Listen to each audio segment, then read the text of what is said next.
One time there was a brother who was very committed to Salah, very committed. I'm a witness to this.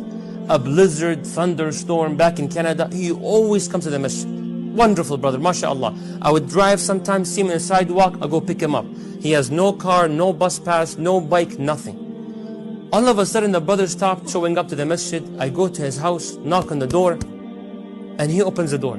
I say, Assalamu alaikum. Then he curses. He's like, what the, he mentions, do you want? I'm really confused. Very dedicated person committed to the masjid, and that's, your response is wajib. Saying salam is sunnah.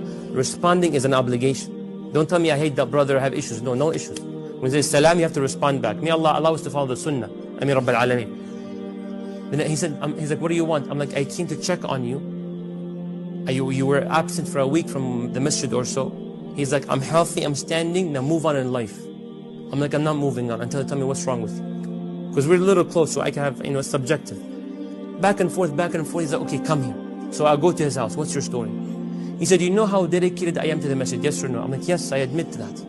He's like, I come to the masjid regardless of the weather. I have no bike. I walk every single time. I'm like, Allah's my witness. Yes, I do believe that. And I personally pick you up. Yes, I know. But what's the problem? Why you stopped coming to the masjid? What's wrong with your attitude? He said, I've been coming to the masjid for the past 9 months, making all kinds of different dua. All kinds of different dua. This dua, this dua, that dua, that dua, this dua. Not a single one of them was accepted. Why should I worship him? And this is a high school student. May Allah protect us from overzealousness with no knowledge. So there's a lot of things you can tell that, but there's a lot. But part of that conclusion with this hadith, I told him, haven't you heard the hadith of Rasulullah sallallahu alayhi wa sallam? Whenever you make dua to Allah, one of 3 things happen. Number 1, Rasulullah sallallahu alayhi wa sallam says, if you ever ask Allah for something, either Allah will give you what you ask for. So your dua goes up, whatever you ask for comes down.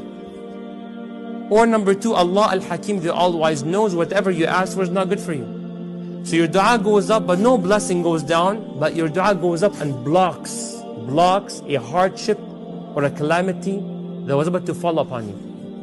The third is that your dua goes up and stays there, and then transforms into hasanat on your scale Yawm al-Qiyamah. The Sahaba heard this win-win-win situation. They said, إِذَا نُكْثِرِ Rasulullah, then we will never stop making dua. Look how they behaved. If that's the case, they know for a fact Allah will respond, but how, I don't know. But you know Allah will respond to it. Would the Prophet say, shame on you, don't have the attitude of always making dua? No. He said, Allahu Akthar, Allah is more generous. Yes, you should have this attitude, always make dua. Now the question, which one of the 3 is best? The best one of the 3 is whatever Allah sees best for you.